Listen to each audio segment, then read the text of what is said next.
Buenos días, mis hermanos, mis hermanas en Cristo, quienes están conectados también. Que el Señor les bendiga, nos guíe y nos dirija también esta mañana. Amén. Estamos empezando el mejor mes del año, ¿sí o no? Junio es el mejor mes del año y ni tanto. Fíjense que suele, pues en el mundo celebrarse el Día del Padre, de la mamá, del contador, del arquitecto, de la nutrióloga, del niño, pero nunca en toda la humanidad se ha declarado un mes, hablando de inmoralidad del hombre, estamos estudiando Romanos, la culpabilidad del hombre, no un día, un mes completo, el mes del orgullo LGTBQI+. Digo, no es que todos lo celebran, pero así está reconocido el mes de junio a nivel mundial. Lo que nos habla de la perversidad, de la maldad, de lo que hemos estado hablando en Romanos, la ira de Dios se revela desde el cielo contra toda impiedad e injusticia de los hombres. Estaba yo leyendo que esta celebración, que por cierto roba de la Biblia algo tan hermoso como el arco iris, señal del pacto que no destruiría la tierra con agua, quien inició esto fue un presidente de Estados Unidos muy conocido, Bill Clinton, de corrientes políticas pues contrarias a la palabra de Dios, pero quien lo reforzó más fue uno de los presidentes más perversos y que promovió más inmoralidad y actos contrarios a la palabra de Dios, Barack Obama. Un día me decía una persona, no, que regrese Barack Obama, fue un presidente. No saben cómo avanzó las tinieblas en Estados Unidos a causa de las leyes que promovieron y promulgaron. Pero sigue siendo un buen mes, junio, el mejor del año. Miren, estamos en Romanos, una doctrina fundamental. Estamos viviendo una época que Pablo le decía a Timoteo, que en los postreros tiempos vendrían tiempos peligrosos y la iglesia necesita estar firme en la palabra de Dios. Es muy triste ver cristianos e iglesias más influenciadas por corrientes humanistas, filosofías humanistas, ideologías del mundo que la palabra de Dios, y tenemos que fortalecernos en la palabra. Y la palabra nos está mostrando por qué el hombre está como está. Apenas estamos entrando al primer tema fundamental de Romanos y nos damos cuenta, como el título de esta segunda parte de la prédica, de por qué la ira de Dios está contra el pecador. Voy a darle lectura a nuestros 3 versículos que dieron título a esta parte. Aquí vamos a terminar hasta el 20 y ya en 8 días entramos a otro subtema, pero todo dentro de lo que Pablo muestra por qué el hombre es culpable delante de Dios. Dice Romanos 1:18 en adelante: porque la ira de Dios se revela desde el cielo contra toda impiedad e injusticia de los hombres que detienen con injusticia la verdad. Porque lo que de Dios se conoce les es manifiesto, pues Dios se los manifestó, porque las cosas invisibles de Él, su eterno poder y deidad, se hacen claramente visibles desde la creación del mundo, siendo entendidas por medio de las cosas hechas, de modo que no tienen excusa. Hace 8 días comenzamos a ver por qué Dios está airado contra el pecador. La ira de Dios está contra todos aquellos que rechazan a Dios, a Jesucristo, el mensaje del Evangelio, y por esa razón viven una vida de pecado como la que estamos viendo. Oigan, celebrar un mes de inmoralidad en todo el mundo? Bien dice el Salmo 7:11, Dios es juez justo y Dios está irado. ¿Qué veíamos ahí? Está irado contra el impío. ¿Cuándo?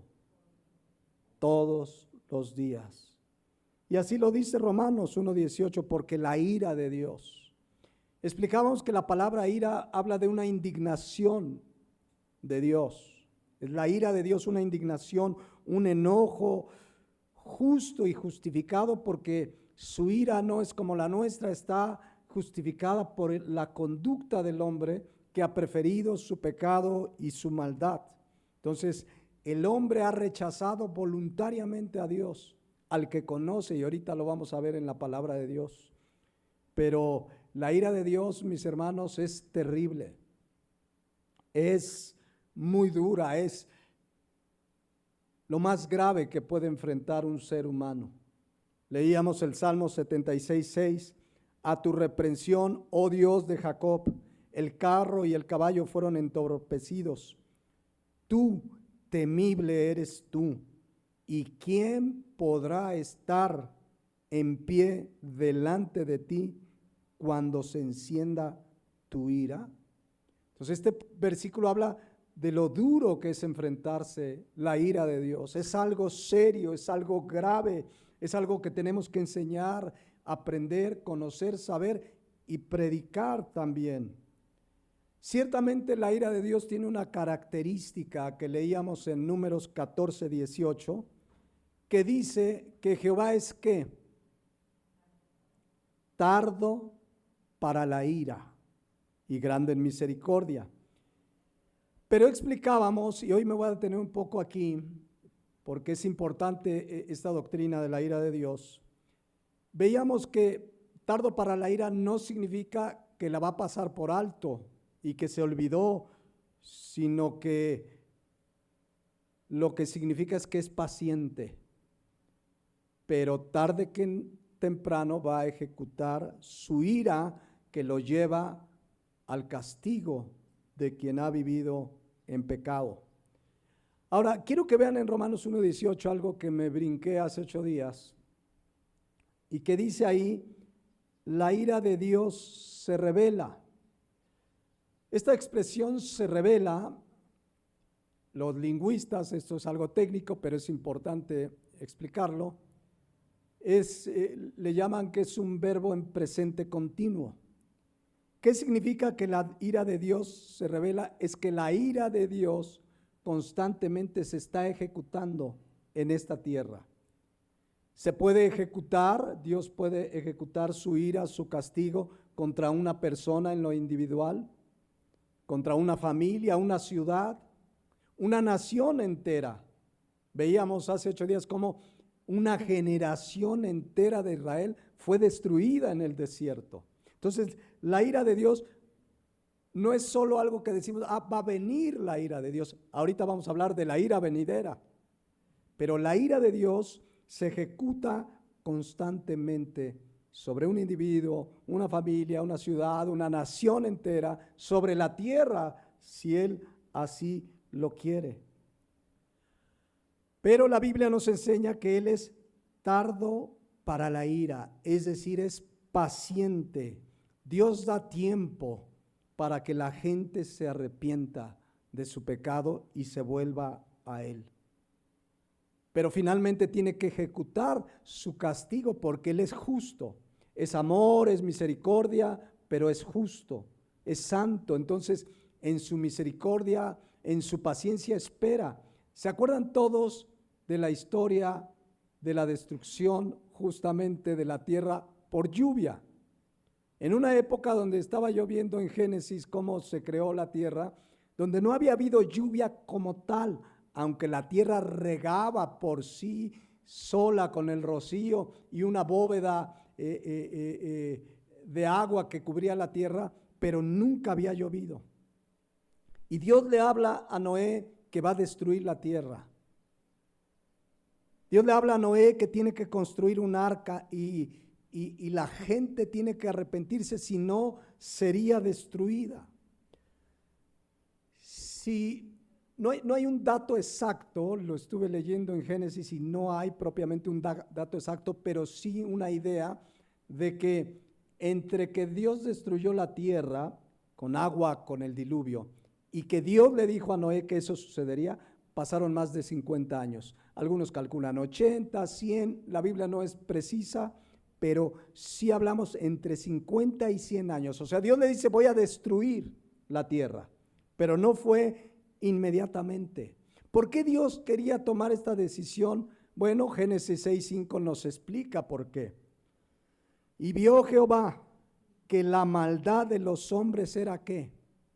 Mucha en la tierra, y que todo designio de los pensamientos del corazón de ellos era de continuo solamente el mal. Parece una descripción de la época actual, si no es que ya rebasada. La versión Dios habla hoy dice, el Señor vio que era demasiada la maldad del hombre en la tierra y que éste estaba siempre pensando en hacer lo malo.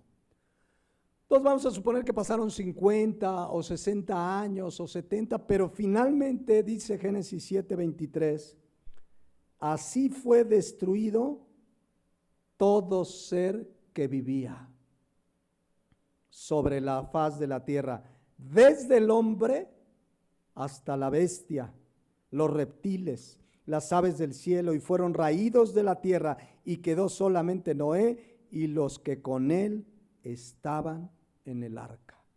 O sea, Dios no vino y ejecutó su ira, fue paciente, pero finalmente la ejecutó.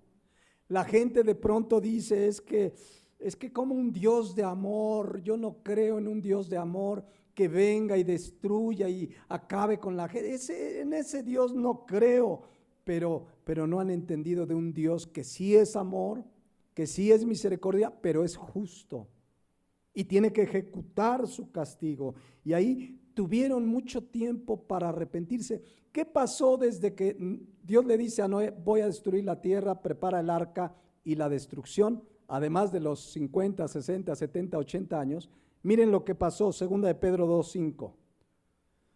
Dice la palabra de Dios, si no perdonó al mundo antiguo, sino que guardó a Noé. ¿Y cómo le llama ahí a Noé?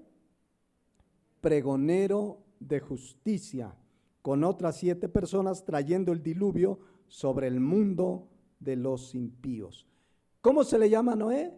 Pregonero de justicia. ¿Qué hizo Noé además de construir el arca? Proclamar y llamar a la gente que se volviera a Dios. Por eso era un pregonero de justicia. Noé hizo lo que todo creyente debe hacer. Me gusta cómo dice la Nueva Traducción Viviente, fíjense qué interesante traducción. Dios tampoco perdonó al mundo antiguo, aparte de Noé y a los otros 7 miembros de su familia. Y vean lo que hizo Noé ese tiempo. Noé advirtió al mundo del justo juicio de Dios. Y por eso Dios lo protegió cuando destruyó con un gran diluvio al mundo de los que vivían sin Dios. Eso hizo Noé ese tiempo, advertir. Eso debemos hacer los creyentes, hermanos. Tenemos que hablarle a la gente, y ahorita hablo de ello, que viene la ira de Dios, que hay un infierno donde serán condenados. Tenemos que hablarle a la gente que necesita arrepentirse.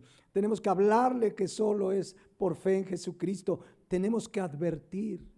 Debemos ser pregoneros de justicia. Tenemos gente a nuestro alrededor que necesita ese mensaje. ¿Aceptará o rechazará? No es mi responsabilidad. Yo no puedo convencerlo, es el Espíritu Santo el que lo hace, pero mi deber es advertirle. Mira, la Biblia dice, eres pecador. Mira, la Biblia dice, Jesucristo murió en tu lugar. Tenemos que advertir porque un día Dios ejecutará el castigo eterno. Amén. Entonces, aquí en el diluvio, pues fue la ira de Dios que lo llevó a ejecutar el castigo divino. Y a lo largo de la Biblia lo vemos, ¿se acuerdan de Sodoma y Gomorra? No lo voy a leer, lo pueden leer en Génesis 18. Pero Dios le dice a Abraham, ya iba a decir a Moisés, Moisés ni estaba ahí. Dios le dice a Abraham que va a destruir a Sodoma y Gomorra. Había perversidad, homosexualidad, excesos, inmoralidad. Y Noé intercede, Abraham intercede y le dice, Señor, si hallo 50 justos, ¿no los destruirás? Y dice, sí, por amor a los 50 justos, los perdonaré y no los destruiré. Pero no lo sabía, entonces le fue bajando, ¿no? Abraham, traigo a Noé. Si hubiera 45, pues no lo sabía. Si hubiera 40, 30, 20, 10. Ahí vemos la paciencia de Dios, pero no lo sabía. No hubo gente que quisiera arrepentirse y volverse a Dios.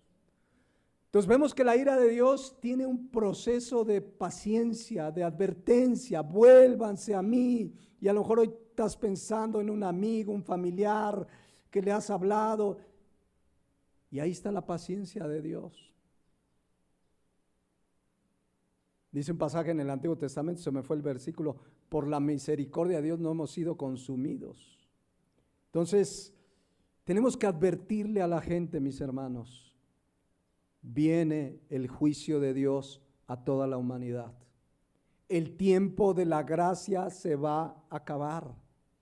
El tiempo de la gracia se está agotando y dentro de esa ira de Dios puede estar tus hijos, tu esposa, tu esposo, tu tío, tus padres. Tenemos que advertir, tenemos que ser pregoneros de justicia porque Dios va a traer el juicio final. Ahora, decíamos que la expresión se revela desde el cielo, la ira de Dios habla de que es un tiempo constante, o sea, constantemente está ejecutando su ira. Es más, antes de ejecutar un castigo de destrucción total, muchas veces saben lo que enseña la palabra de Dios, que Dios hace para ver si se vuelven a Él. Dios permite calamidades, enfermedades, dificultades para ver si así se vuelven a Él.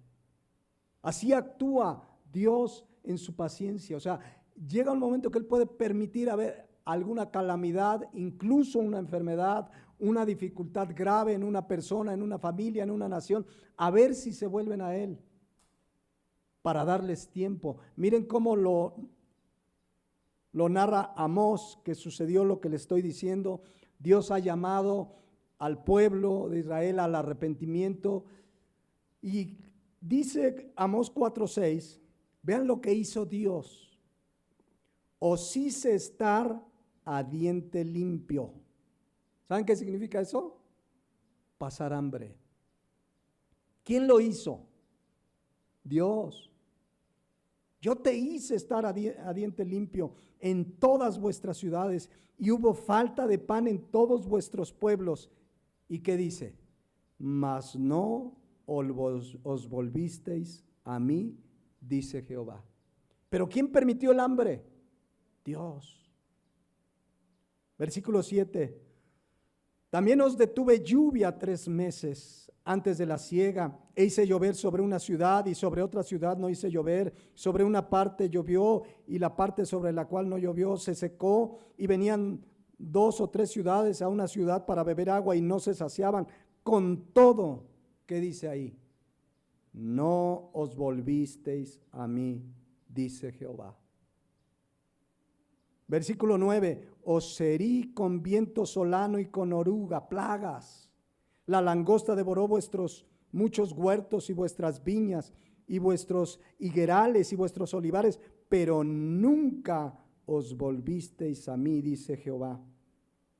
Envié contra vosotros mortandad como en Egipto, maté a espada a vuestros jóvenes con cautiverio de vuestros caballos, e hice subir el hedor de vuestros campamentos hasta vuestras narices. ¿Y qué dice al final? Mas no os volvisteis a mí. Entonces, ven Dios dando oportunidad, mandando no destrucción total, a ver si con esto se vuelven, a ver con esto, y dice constantemente, no os volvisteis a mí. ¿Qué pasó finalmente? Amós 8:2. Y dijo, ¿qué ves, Amós? Y respondí, un canastillo de fruta de verano. Y me dijo Jehová, ha venido el fin sobre mi pueblo Israel, no toleraré más. Dios es intolerante con el pecado. Hay paciencia, a ver si se arrepienten, si se vuelven a Él, pero llega un momento en que Él dice, no toleraré más. Jesucristo, su Hijo, cargó en Él nuestros pecados y toleró. Dios dijo, ay, es mi Hijo. No, Él no toleró el pecado. El castigo de nuestra paz fue sobre Jesucristo. Entonces muchas veces, o sea, no nos toca a nosotros a veces decir está pasando porque Dios lo está tratando. No nos toca discernir eso, pero la realidad es que muchas veces, ¿cuántos tenemos familiares, amigos a los que les hemos hablado y Dios permite hambre o enfermedad, pero muchas veces ni aún así se vuelven a Él? ¿Cuántas veces hemos dicho, ay, a ver si en esta circunstancia tan difícil que está pasando, vuelve los ojos a Dios? Y no lo hace. Porque es una decisión personal. Dios da tiempo para que se arrepientan, pero sucede lo que sucedió con la iglesia de Tiatira, Apocalipsis 2:21. Vean lo que dice la palabra de Dios. Y le he dado tiempo, ¿para qué? Para que se arrepienta, para no ejecutar mi castigo. Doy tiempo, ahí está la paciencia de Dios para no ejecutar su ira. Pero dice ahí, pero no quiere arrepentirse de su fornicación. ¿Ya vieron lo que dice ahí? No dice no puede. ¿Qué dice? No quiere. ¿Por qué no se arrepiente la gente de su pecado? Porque no quiere. Porque le gusta su pecado, le gusta su maldad. Juan 3:19, esta es la condenación, la luz vino al mundo y los hombres amaron más las tinieblas que la luz porque sus obras eran malas. Pero ahí está la paciencia de Dios, ¿ya la vieron? Tardo para la ira, o sea, no llega y ejecuta a rajatabla su ira. Es paciente, da tiempo. Y vivimos en un tiempo, yo estoy convencido de que muchos desastres en países, naciones y ciudades es Dios ejecutando su castigo para ver si así se vuelven a Él. Dice Génesis 6:5, pues, y vio Jehová que la maldad de los hombres era mucha en la tierra y que todo designio de los pensamientos del corazón de ellos era de continuo el mal. ¿No está así la humanidad, hermanos? ¿No está así la humanidad hoy? O peor, ya Jesucristo dijo, como en los días de Noé, así será la venida del Hijo del Hombre. Por eso es que creemos que el Señor viene pronto. No podemos dar fechas, ni día, ni hora, si en un año, en 5, en 10, en 20, mañana, no sabemos. Pero la maldad es terrible. Oigan, gobiernos haciendo leyes para legislar la maldad. Lo estamos viviendo en México, se están haciendo leyes, ya se legalizó el aborto en todo el país. Leyes para unir personas del mismo sexo, contrario al diseño perfecto de Dios. ¿Y quién lo está haciendo? Gobiernos que están impulsando leyes antibíblicas contra Dios, contra su palabra. Pero ¿saben qué? Que eso no es lo peor. Lo peor es que hay cristianos que los apoyan. Eso es lo peor. Cristianos que hasta votan por ellos. ¿Cómo voy a apoyar algo que va en contra de Dios, a quien le debo toda honra y gloria? Bueno, es que me dan una despensa, es que me dan una pensión, es que me dan una beca. Es tremendo. Venden su primogenitura por un plato de lentejas. Los cristianos debiéramos ser de convicción firme. Y si es necesario, no votar por nadie, si nadie verdaderamente hace algo que vaya por lo menos acorde a los principios bíblicos. En fin, de pronto uno dice, ¿por qué no viene ya Cristo? ¿No? Yo he oído esas expresiones, ya que venga Cristo. Pero lo leíamos hace 8 días, segunda de Pedro 3:9. El Señor no retarda su promesa, sino que algunos la tienen por tardanza, según algunos la tienen por tardanza, sino que ¿es qué? Paciente para con nosotros, no queriendo que ninguno perezca, sino que todos procedan al arrepentimiento. Entonces, la ira de Dios, en primer lugar, pues la ejecuta soberanamente sobre una persona, una familia, una nación, una ciudad que está apartado de Él. Pero la ira de Dios como castigo también la ejecuta sobre sus hijos. A ver, y ahorita veremos la ira venidera. De esa hemos sido librados por la sangre de Cristo, por fe, como lo hemos estudiado. Pero dice Hebreos 12:6 que el Señor al que ama, ¿qué? Disciplina y azota a todo aquel que recibe por hijo. Ahí vemos que la ira de Dios ejecutándose sobre sus hijos porque nos ama. Entonces ahí está la ira contra los incrédulos, el castigo a sus hijos, y pues debemos entender que si bien estamos exentos de la ira venidera, del juicio eterno, no estamos exentos de que en su amor nos discipline, como lo hacemos con nuestros hijos. Amén. Dice Pablo, fíjese, haciendo una advertencia en este sentido, y le habla a los cristianos, a la iglesia de Colosas en este caso: haced morir pues lo terrenal en vosotros. Es un mandato para nosotros. Debemos hacer morir fornicación, impureza, pasiones desordenadas, malos deseos y avaricia, que es idolatría. Ahora en Cristo podemos hacerlo. Es un mandato porque dice el versículo 6, cosas por las cuales la ira de Dios viene sobre los hijos de desobediencia. A ver, aquí los hijos de desobediencia son los incrédulos. Y ahí viene la ira de Dios, pero es una advertencia. Miren, sobre ellos está la ira, pero ustedes también deben conducirse haciendo morir lo terrenal. Porque si no, tengo que castigarles, porque el Señor al que ama disciplina. La versión Dios ha hablado y dice, hagan pues morir todo lo que hay terrenal en ustedes, todo lo que hay terrenal. Aquí vamos a hacer una serie luego de Colosenses, pero esto es profundo, pero dice que nadie cometa inmoralidades sexuales, ni haga cosas impuras, ni siga sus pasiones y malos deseos, ni se deje llevar por avaricia, que es una forma de idolatría. Por estas cosas viene el terrible castigo de Dios sobre aquellos que no le obedecen. O sea, a ellos les toca la ira venidera, pero sobre sus hijos hay castigo. Al que ama, disciplina. Entonces, tenemos que distinguir la ira de Dios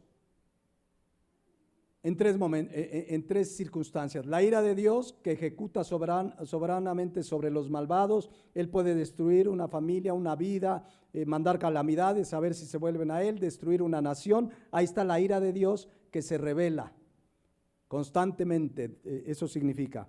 Está también la ira de Dios, el castigo sobre sus hijos. El Señor al que ama disciplina.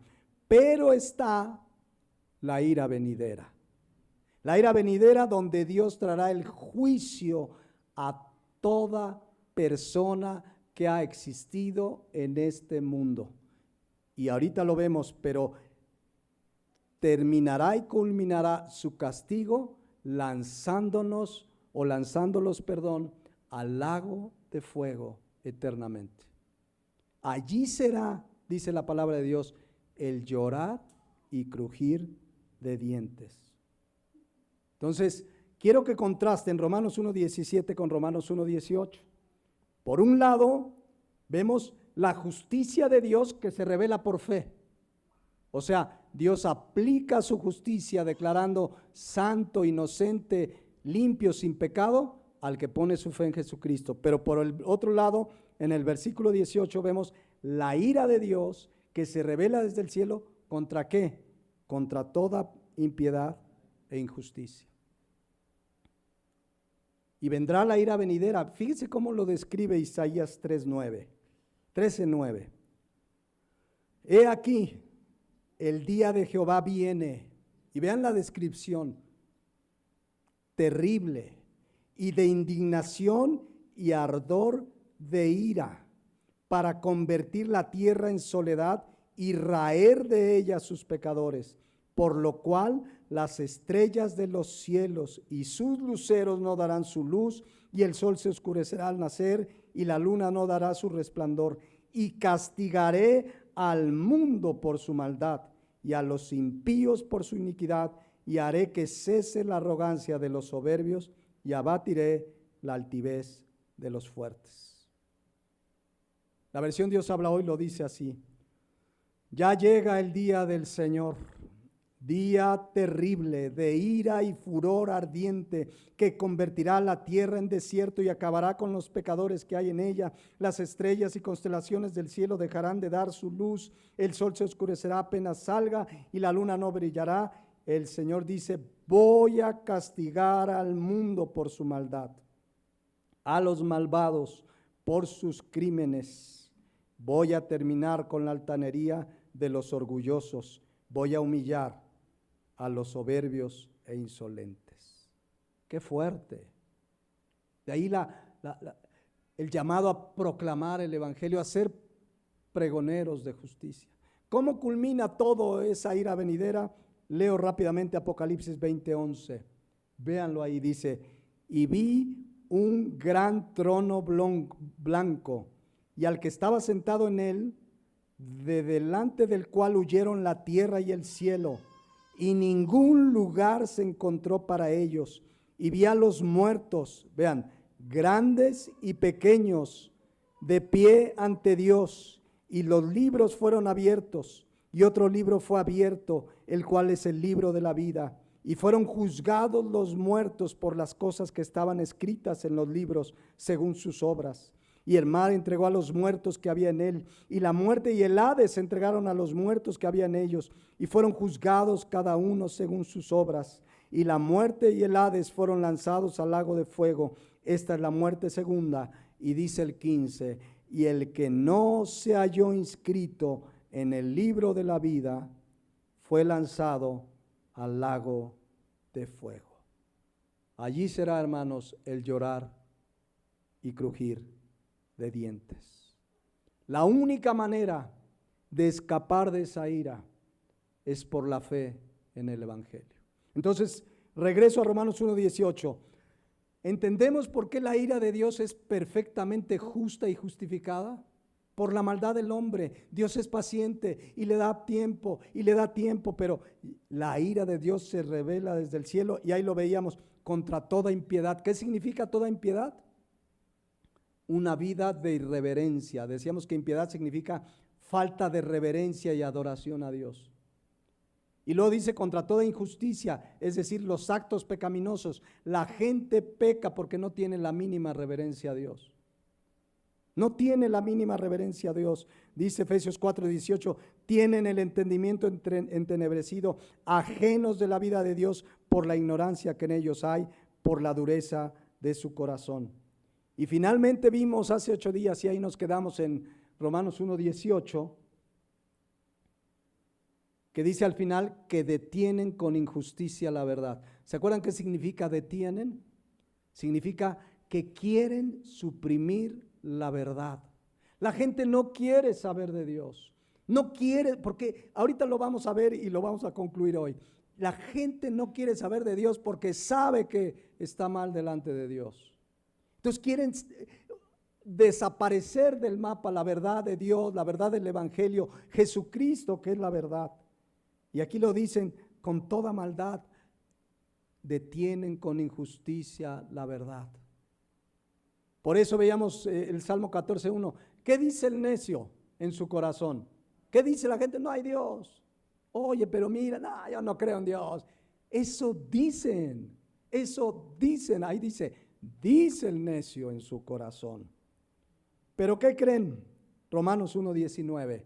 Ahí vamos a entrarle y vamos a terminar hoy. Porque lo que de Dios se conoce les es manifiesto, pues Dios se los manifestó. De manera resumida, esto significa que toda la gente sabe que Dios existe. Dios mismo se encargó de manifestárselo a cada uno. No hay gente, a lo mejor tú conoces a alguien que diga, no, pues yo no creo en Dios, ¿y cómo crees? Aunque diga que no cree en Dios, dice aquí, vean la versión Dios habla hoy, que es muy clara. Lo que de Dios se puede conocer, ¿qué dice ahí? Lo que de Dios se puede conocer, ellos, ¿quiénes son ellos? ¿Quiénes son ellos? Los que hacen toda impiedad e injusticia, que detienen con injusticia la verdad. Bueno, lo que de Dios se puede conocer, ellos lo conocen muy bien porque Él mismo se los ha mostrado. Así te encuentres al ateo más encarnizado que diga yo ni creo y no existe, ya llegué a la conclusión, investigué, él sabe que Dios es real. Porque Dios que lo creó, lo puso en su corazón y en su conciencia. Claro, Salmo 14:1 dice, el necio en su corazón no hay Dios, es un necio. Pero aquí dice Romanos 1:19 que ellos lo conocen muy bien. ¿Cómo conoce la gente que Dios existe y es real? No tenemos que inventarlo, Pablo lo dice en el siguiente versículo, vamos a entrarle. Porque las cosas invisibles de Él, su eterno poder y deidad, se hacen claramente visibles desde la creación del mundo, siendo entendidas por medio de las cosas hechas, de modo que no tienen excusa. Ahorita lo explicamos en detalle, pero de manera general, solo con ver la creación, la gente sabe que detrás de esto hay un Dios. Punto. Solo con ver la creación, la luna, las estrellas. Oigan, ¿sabían ustedes? Estaba yo hace tiempo investigando ese dato, y no sé si se quedaron cortos, pero el ser humano ha avanzado en ciencia, la inteligencia artificial, etcétera, etcétera. Vivimos en un planeta Tierra que es parte de un universo, y de este planeta Tierra, por ejemplo, de los océanos, ¿saben qué porcentaje de conocimiento tiene el ser humano de los océanos, los científicos, los investigadores, los biólogos marinos? Menos del 10%. Menos del 10%, y ya llegaron a la conclusión de que no hay Dios. O sea, no conocen ni lo que ven pueden descifrar. Ahora imagínense del universo, de otro planeta, etcétera, etcétera. Entonces, con ver la creación nos damos cuenta que hay un Dios. Dios puso a la creación como su evidencia de que Él es real, para que nadie pueda negarlo. Ver nosotros mismos, nuestros ojos, mis hermanos, nuestros ojos son una máquina perfecta. ¿Cómo enfocan? A mi esposa le gustan y a mí me está gustando también lo de la fotografía. El lente de una fotografía, por caro que sea, no se acerca ni tantito a la perfecta máquina que es el ojo humano. Las conexiones nerviosas, tenemos millones de conexiones nerviosas.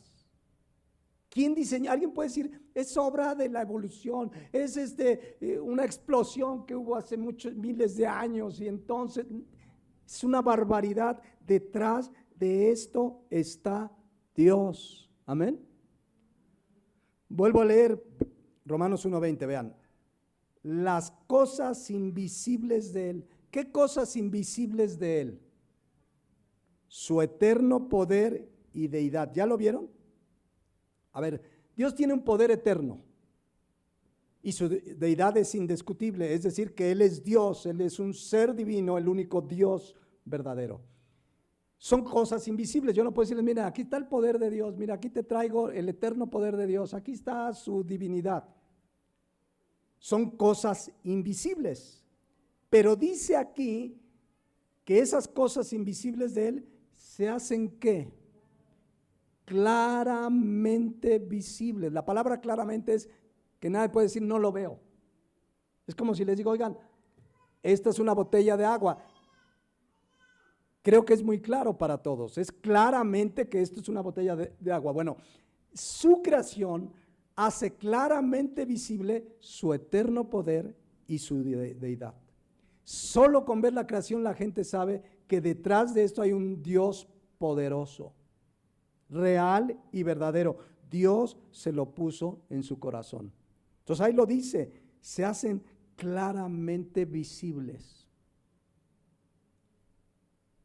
Decía David en el Salmo 8, claro, como un adorador de Dios, lo siguiente, vean lo que dice Salmo 8:3, cuando veo tus cielos, o sea, él se ponía a ver los cielos ahí, imagínense, obra de tus dedos, la luna y las estrellas que tú formaste, digo, ¿qué es el hombre para que tengas de él memoria y el hijo del hombre para que lo visites? Fíjense la reflexión de David, él veía la inmensidad, porque nosotros vemos, pues no vemos más allá de lo que nuestra vista alcanza. Pero él decía, ¿qué somos para que tú nos visites? Para que tengas memoria, ¿qué somos? Miren, sería interesante y en una de esas, terminando Romanos, ¿cuándo terminamos Romanos? Yo creo que cuando terminemos Romanos, vamos a estar graduando a los nietos. Pero sería bueno estudiar Génesis. Porque los jóvenes, sobre todo los jóvenes, claro, cuando lo estudiemos ya no van a estar jóvenes. Pero los jóvenes, hoy todavía hay jóvenes cristianos con dudas. Ay, Adán y Eva, y a poco, y creó en 6 días. Y sería interesante, pero bueno, la creación, mis hermanos. David veía la creación y decía, ¿qué somos para que nos visites? ¿Qué somos para que nos visites? Vean lo que dice el Salmo 19:1, porque su creación habla, mis hermanos, dice, los cielos, ¿qué dice ahí? Cuentan la gloria de Dios. Esta expresión significa, cuando tú ves el cielo, sabes que detrás de eso está la gloria de Dios. Detrás de los cielos está un Dios glorioso que merece la gloria. Amén. Los cielos cuentan la gloria de Dios y el firmamento anuncia la obra de sus manos. Ahí están los cielos para decirle a la gente, hay un Dios, soy yo. Dios dejó su evidencia, el cielo, como una evidencia de que Él es real. Nadie puede negar, mis hermanos, que detrás de la creación hay un Dios, un único Dios verdadero. Pero hoy nuestros jóvenes los hacen dudar en las escuelas, en la secundaria, en la prepa. A mí me ha tocado de jóvenes que les daría pena decir, no fue la evolución. Mire, la Biblia dice aquí, les daría pena. ¿Por qué? ¿Por qué? Es la verdad absoluta. Nosotros, oye, ellos desgastan cada año escolar en decir mentiras y mentiras y teorías y teorías. ¿Por qué no hablar la verdad? Si lo creemos, nosotros sabemos que los cielos son una creación del Señor. Amén. Y dice, los cielos cuentan la gloria de Dios. Esta expresión habla de que ese creador único y absoluto merece toda la gloria. Amén. Pero es la gloria que el ser humano no le quiere dar. Y eso lo vamos a ver en 8 días en Romanos 1:21. Miren lo que dice. Pues habiendo conocido a Dios, ¿cómo conocieron a Dios? Pues por la creación. Ahí está, lo estamos leyendo los versículos anteriores. No le glorificaron como a Dios, ni le dieron gracias, sino que se envanecieron en sus razonamientos y su necio corazón fue entenebrecido. Ya lo veremos en 8 días. Regreso a Romanos 1:20. Queda claro que la creación misma es evidencia de Dios. Pero ¿qué quiere hacer la gente con esa verdad? Romanos 1:18. Quieren borrarla, quieren detener con su maldad la verdad. Vamos hacia el final, Romanos 1:20. Porque las cosas invisibles de Él, o sea, su eterno poder, su deidad, se hacen claramente visibles desde la creación, siendo entendidas por medio de las cosas hechas. Miren, Dios se encargó de poner en el corazón del hombre de que Él existe. Es más, miren cómo lo dice Eclesiastés, esto es precioso. Eclesiastés 3:11. Todo lo hizo hermoso en su tiempo. Y escuchen, y ha puesto eternidad en el corazón de ellos, sin que alcance el hombre a entender la obra que ha hecho desde el principio hasta el fin. Lo voy a leer en la traducción viviente. Sin embargo, Dios lo hizo todo hermoso para el momento apropiado. Él sembró la eternidad en el corazón humano, pero aún así el ser humano no puede comprender todo el alcance que Dios ha hecho desde el principio hasta el fin. Pero ya vieron que Dios puso en nuestro corazón y el de todo ser humano la idea de la eternidad. ¿Se han dado cuenta que cualquier civilización, cualquier persona, aunque no conozca de la Biblia, sabe que hay una vida después de esta vida? Las culturas más antiguas se hacían religiones, filosofías para trascender después de la muerte. Los faraones los enterraban con sus mejores galas porque creían que iban a resucitar en algún tiempo. Claro, como el ser humano se ha apartado de Dios, el ser humano tiene el entendimiento de que hay una eternidad, de que aquí no acaba la cosa, pero como por el pecado se ha corrompido y su entendimiento se ha entenebrecido, pues se inventa cosas para entender la eternidad. Se han inventado hasta que reencarnamos. No hay religiones que creen en la reencarnación. Si te portaste más o menos, mira, a lo mejor vas a ser caballo. Pero si te portaste mejor, a lo mejor león. Oye, y cucaracha, ¿como para quién? No, pues para el que se portó mal. Pero, o sea, vean las barbaridades. Pero todo nace de que el ser humano tiene puesto por Dios la eternidad en él. Entonces, como está apartado de Dios, se busca, escuchen, o se hace religiones a su gusto. Se busca o se hace religiones a su gusto. Le compartes de Dios y la palabra de Dios no le gusta porque se hacen religiones a su gusto, se hacen dioses que nunca les van a demandar santidad, obediencia, adoración a Dios. No, sus religiones es voy a reencarnar, me voy a portar bien, no pasa nada, etcétera, etcétera. Todo porque Dios puso ese concepto de la eternidad en nuestro corazón. Entonces, para ir hacia el final dice, porque las cosas invisibles de Él, su eterno poder y deidad, se hacen claramente visibles desde la creación del mundo. Dios lo hizo para que todos supieran que hay un único y verdadero Dios. Pero ellos quieren borrar esa verdad. No les conviene. No les conviene, por eso quieren callar, Romanos 1:18, quieren detener con injusticia la verdad. Por eso cuando les predican, les dicen, no, ya, párale tu rollo. Claro, si les predicas el evangelio, si tú le dices, no, Dios te quiere hacer rico, no, a ver, cuéntame de eso, quiero ir. ¿Sí o no? En fin, dice ahí en Romanos 2:15, que ya estudiaremos, que Dios puso o mostró la ley escrita en los corazones del hombre. ¿Cuál ley? ¿Saben cuál ley puso en nuestro corazón? Su ley moral. ¿Se acuerdan que estudiamos hace algunos años la ley moral de Dios, los 10 mandamientos? Hasta ahorita es la serie más larga que hemos tenido. Ayer me puse a buscar, fueron 77 prédicas. Romanos le dice, quítate que ahí te voy. Les digo, va a pasar tiempo, pero bueno, esa ley está en el corazón del hombre. ¿Cómo sabe el hombre que matar es malo? En cualquier cultura han encontrado poblaciones de personas aisladas en lugares recónditos del mundo, donde no ha llegado ni déjate la ciencia, no ha llegado nada de cultura, nada, no saben nada, pero tienen sus normas de que matar es malo, de que robar es malo. ¿Quién lo puso en su corazón? Dios puso su ley.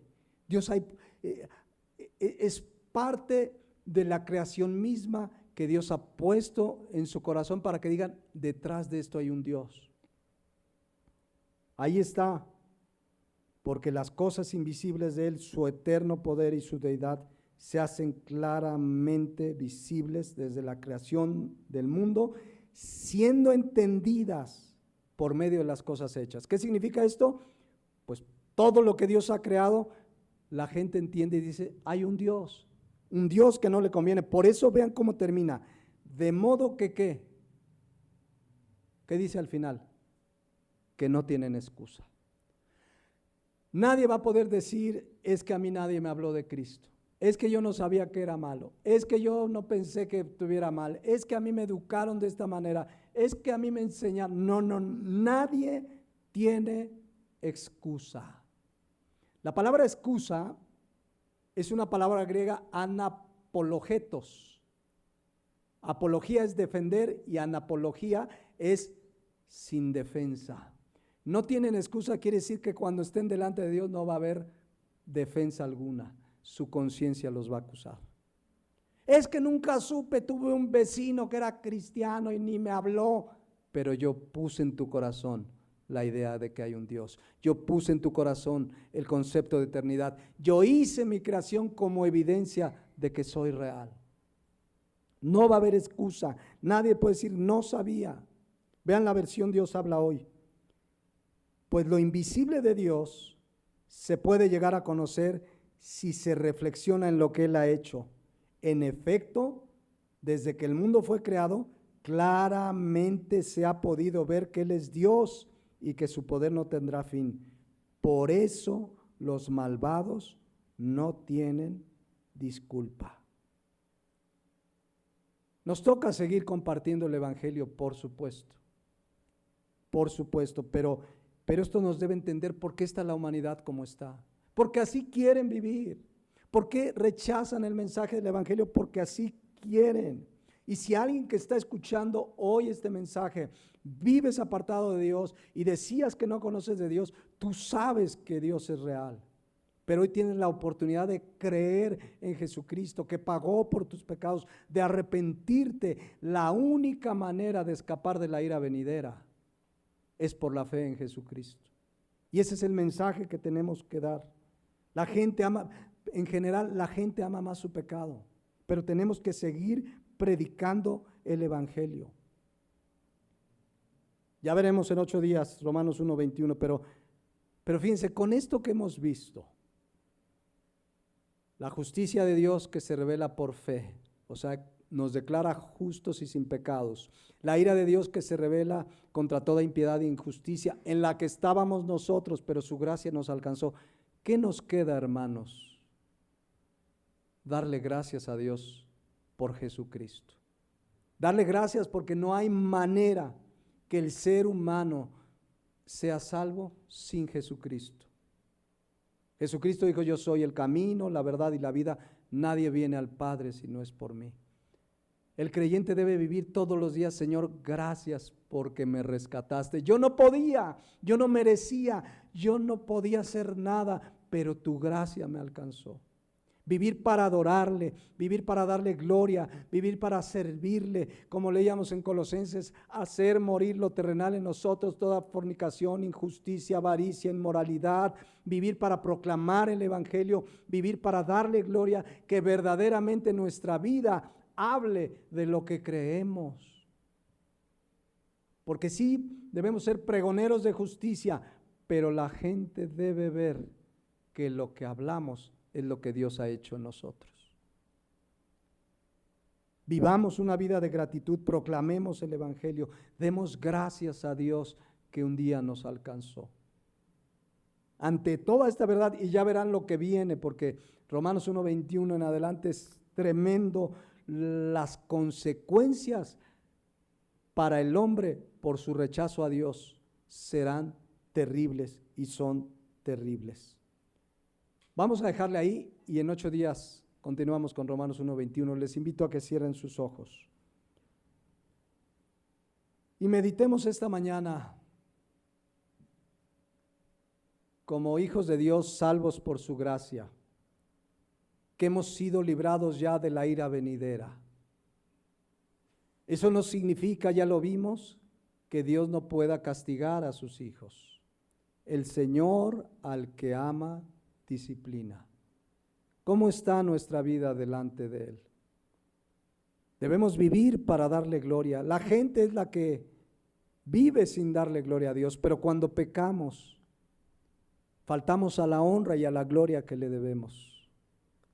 Si hay pecado en nuestra vida, es un buen momento para ponernos a cuentas con Dios y pedirle perdón, y la sangre de su Hijo Jesucristo nos limpia de todo pecado.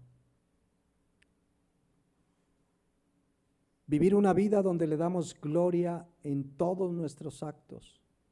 Todo lo que hacéis, hemos estudiado, hacedlo para la gloria de Dios. Pidámosle perdón si no hemos vivido esa vida íntegra, entregada, de servicio, de santidad, de obediencia y por supuesto de proclamar su palabra.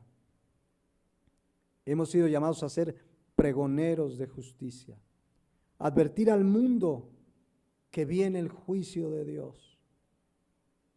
Si no hemos compartido el Evangelio, necesitamos pedirle perdón. Señor, perdónanos porque tú nos mandaste a ir y predicar el Evangelio a toda criatura.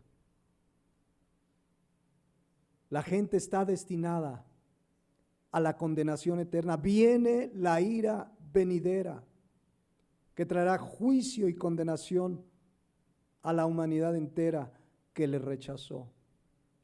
Pero que de nuestra parte no quede compartir claramente el llamado al arrepentimiento, la fe en Jesucristo, el verdadero evangelio. Si quieren ponerse de pie.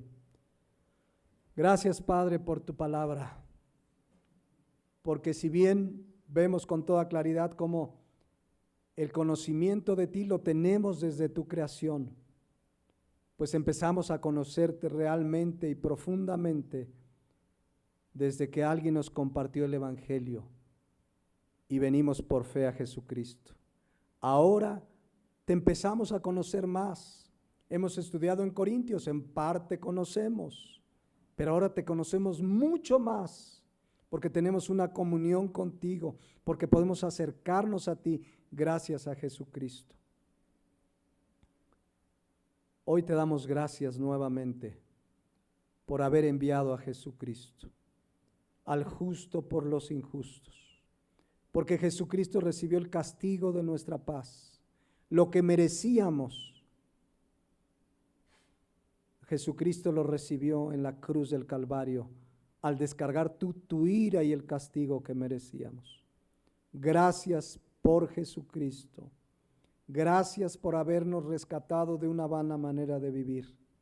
Oro que nuestras vidas sean esa luz que alumbra en lugar oscuro, que llevemos este mensaje de luz y salvación, que lo hagamos con fidelidad, con la palabra y nuestro testimonio respaldándolo. Gracias, Señor, por habernos alcanzado. En Cristo Jesús. Amén.